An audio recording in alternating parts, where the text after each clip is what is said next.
How's everyone doing? Today I have a Blu-ray collection update with 7 pickups. And if you've seen any of these movies, definitely let me know what you think of them and let me know which one of these is your favorite. Leave me those comments down below. And first up, I want to say I got this awesome t-shirt from Creep-O-Rama. I found them on Instagram. There's so many amazing t-shirt companies out there, but this Predator shirt, it's got like this awesome, like kind of like a tie-dye camo kind of thing going on. I dig it. Perfect for the movie. But I love the artwork for it right there. And so many great t-shirt companies. And I'm trying not to buy too many, but this one I had to get. So shout out to Creeperama. Definitely check them out. You can find them on Instagram. And next, well, the first movie in the bunch right here is The Fabelmans, which is a 4K release. This one is from Universal. I haven't seen this one yet. I'm going to try to watch it on tomorrow. I'm hoping, if I have the chance to. This weekend's a little busy for me. This is, I want to say, the runtime, 2.5 hours for the runtime on this one. So I know this is a little bit longer. I feel like the typical runtime is usually around an hour and a half. So if it's a little bit longer, I got to schedule, around this one. But this is supposed to be inspired by Steven Spielberg's own childhood and just, the magic of film and, becoming a filmmaker. And there's things that happened in his family that, came to light.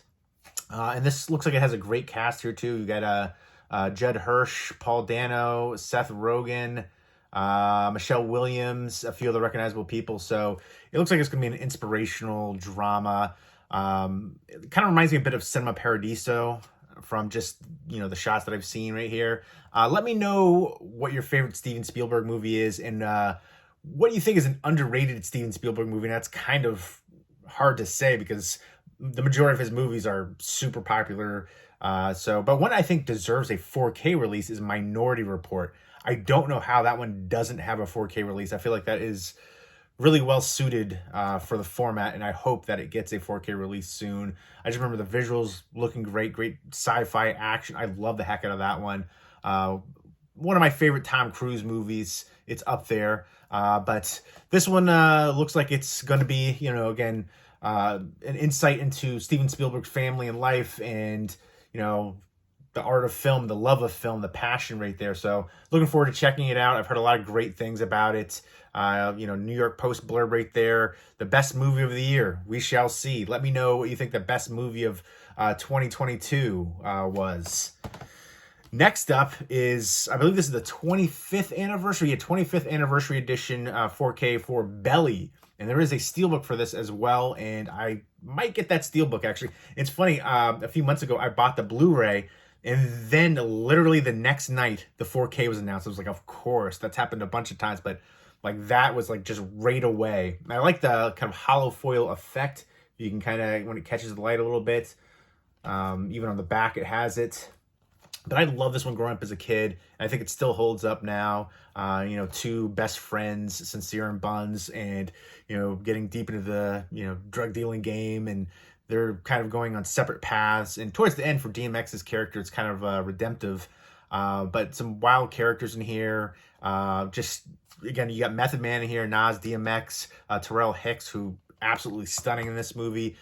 She was in Bronx Tale, which is my fourth favorite movie of all time. I love Bronx Tale, and that deserves a Blu-ray release. I got the UK release, and that release could definitely be better. So how does that not have a Blu-ray release? A Bronx Tale is an all-time classic, gangster classic. Sunny, just all the different, there's so many great scenes and moments in that one. But I digress. Let's get back to this one. This one also has T-Boz in here too. Hype Williams film. He did a lot of hip-hop videos, music videos back in the day, and you could see that in this too. Very stylistic, especially when they're in the club. But let me know who your favorite rapper of all time is. For me, it's Nas. And I grew up being a big fan of Queensbridge, AZ, Cormega, Nature, who I always thought was super underrated, Foxy, and of course Nas. So this one is a classic and super awesome that it's getting the 4K release. And even though I watched it recently, I'm going to check it out in 4K soon. And definitely excited to check it out to see how it looks on the format. Next up, and this was a Lionsgate release, and I think I'm going to get the Steelbook too and keep this one because I do like the slipcover for this one. And it's a movie I grew up watching a lot. And Requiem for a Dream is next up from Mill Creek. This is actually a really nice release. No special features, though. I wanted some special features for this movie. To me, this is a classic boxing movie. Let me know what your favorite boxing movie is. 3 of some of my favorite old-time old boxer movies. The Setup with Robert Ryan, which I want to say, was it Robert Wise who directed him, I think? And then Fat City, which had a young Jeff Bridges in there. And that was John Huston who directed it, and Stacy Keach in there too. And then this one right here, Requiem for a Heavyweight. But those are, 3 old boxing movies that I'm really a big fan of. And this one, a really nice release outside of the lack of special features, which is a big bummer to me, because this one deserves so many special features. But the slipcover is nice. The transfer looks good. And even that, it's a nice little added touch where you can see the faces different right there from Anthony Quinn. I will say, his performance is a little heavy-handed, and you'd think that would be more so for the case for like Jackie Gleason or Mickey Rooney, but they were all great in here. But it's just about this old aging boxer who's told that he can't box anymore. He doesn't know what to do with his life. It's all he's done for 17 years. And his manager is played by Jackie Gleason, and he owes money to this mafioso character named Ma, and basically he's trying to get him to be a wrestler. And he doesn't want to do it. He has to dress up as like an Indian chief, Native American chief. And again, he really can't take any more hits. So even doing the wrestling, even though it's staged and scripted, you still get hit, you still get hurt. And he says, the doctor says, you could lose your vision if you get hit in the eye again. And Mickey Rooney is like the cut man, Army, and Julie Harris is the love interest here, which I like that aspect too. And you also have some really good cameos in here from Muhammad Ali. He was Cassius Clay at the time before he changed his name. And then also Jack Dempsey too. So if you're a boxing fan, high recommendation here. Really good emotion throughout, from the beginning to the end. That emotional display is brought from all the different characters, but you really feel for Mountain Rivera, and it's just an incredible classic here. And really happy Mill Creek brought this to Blu-ray. Again, I wish there were special features, but great transfer and nice slipcover for it too, even on the spine. You got a mountain right there at the top, and then just the artwork underneath too. Next up is Jerry and Marge Go Large. I thought this was actually really good, better than I was expecting it to be. And it's directed by David Frankel, who directed Marley and Me and Devil Wears Prada, a few other films too. But Bryan Cranston and Annette Bening are a retired couple, and he doesn't know what to do. He's really good with numbers, he's better with numbers than he is with people. And this is based on a true story, which is wild. He was in Michigan, and they drive to Massachusetts because there's a lottery that has a flaw, and he figured out the flaw. And there's this, I can't remember what it's called, like wind down or something, where basically like if a certain number is reached, you get like a better odds of winning. And basically you bet a lot of money, and you're going to win. You're going to make more. There's some, anomalies there. And then he runs up against these college kids from Harvard, including this one guy who's a real jerk character. And that guy plays that role so well. You also have Rainn Wilson in here too, and a good supporting cast. And this was, showed a lot of heart, a lot of emotion. The fact that it was based on a true story is crazy too. And then how the lottery people were handling it too was really interesting. But yeah, he's trying to, help everybody in his small town in Michigan and bring back the jazz festival and helping his friends out. So Bryan Cranston was great in the role. The whole cast, Rainn Wilson's always great to me. But this was just a really heartwarming film. Definitely one I could see myself revisiting. I would say at least worth a one-time watch for people who were uncertain, like I was going in, wasn't too sure about this one. Seemed like a fluff piece, but it's got a lot of heart, and a nice release from Paramount. No special features again, but really good picture and audio quality, and happy to see that one get the Blu-ray treatment. Next up is Project Wolf Hunting. This, to me, looks like it's going to be wild, like an over-the-top action movie. A bunch of criminals are on a cargo ship. They break out and there's a riot, and apparently they unleash something on the decks below, and it looks like it could be like some kind of like super soldier thing. You see this guy with like staples on his eyes. It looks kind of wild. So we shall see on this one. It just looks like it's going to be, you know, balls to the wall action overload, and hopefully it'll be a good entertaining time. This is from Welgo USA. They release a lot of Asian action movies and stuff like that, but some other ones as well. Like they released some horror stuff too. Train to Busan is one of my all-time favorites. They released that one. But I'm trying to remember. They did the Phantasm set as well, which, you know, it's interesting. I feel like that got out of nowhere, so many different releases. But I missed there was a UK release that had the Phantasm Sphere where you could actually put the discs inside. I know there's a US version with the Sphere, but it's a smaller one. You can't put the discs inside. So I like that old UK DVD set better. But I'm looking forward to checking this one out because, again, just over-the-top action overload. And sometimes I can be into that. I actually just watched Bullet Train, and I was pleasantly surprised by that one. I went in with low expectations. I saw the trailer. The trailer didn't really do anything for me. I was just like, this just seems like it's going to be so over the top and ridiculous. And I'm kind of picky, especially when it comes to like action movies. So, but I had a great time with that one. The comedic elements mixed with the action, some hearts, and all the different characters. It was a fun time. So much better than I was expecting.